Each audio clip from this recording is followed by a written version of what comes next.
আলিয়া ভাট্টের শাড়ির সাজে মুগ্ধ সবাই। পাশ্চাত্য পোশাক ছেড়ে তিনি মেট গালার মঞ্চে উপস্থিত হবার জন্য যে শাড়ি বেছে নিয়েছিলেন তার প্রশংসায় পঞ্চমুখ সবাই। কিন্তু এই সাজের পেছনে যিনি ছিলেন, তিনি খোদ আজ হাঁটলেন মেট গালার কার্পেটে আমন্ত্রিত হিসেবে। সেই সঙ্গে তৈরি করলেন ইতিহাসও। আলিয়ার পোশাক ডিজাইন করেছেন যিনি, সেই সব্যসাচী মুখোপাধ্যায় আজ হাঁটলেন মেট গালার কার্পেটে, সেই সঙ্গে তৈরি করলেন ইতিহাসও।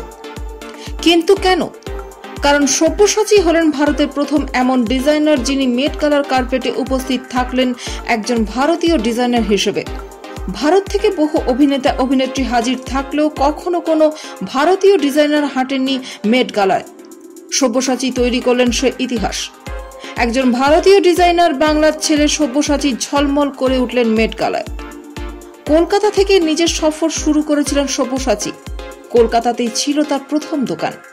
আজ এখন যে কোনো তারকাদের বিয়ের সাজে সাজিয়ে তুলতে ডাক পড়ে সব্যসাচীর। তবে এবার তার নিজের পালা। নিজের ডিজাইন করা পোশাকে তিনি এসেছিলেন মেট গালায়। সব্যসাচীর পোশাকের কিছু বিশেষত্ব রয়েছে।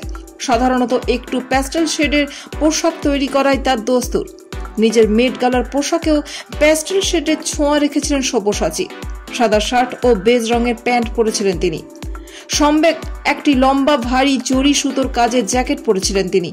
গলায় সব্যসাচীর মুক্ত হীরের আনকাট গয়না, চোখে সানগ্লাস ও পায়ে চামড়া জুতো, কোমরে বেজ রঙের চামড়ার বেল্ট। যিনি একাধিকবার মেট গালায় কাজ করেছেন, সাজিয়েছেন বিভিন্ন অভিনেতা অভিনেত্রীকে, তিনি খোদ আজ মেট গালায়। সব্যসাচীর লুকের প্রশংসা করেছেন সবাই। ভারতীয় হিসেবে, বাঙালি হিসেবে সব্যসাচী যে নজির তৈরি করলেন তা অনস্বীকার্য।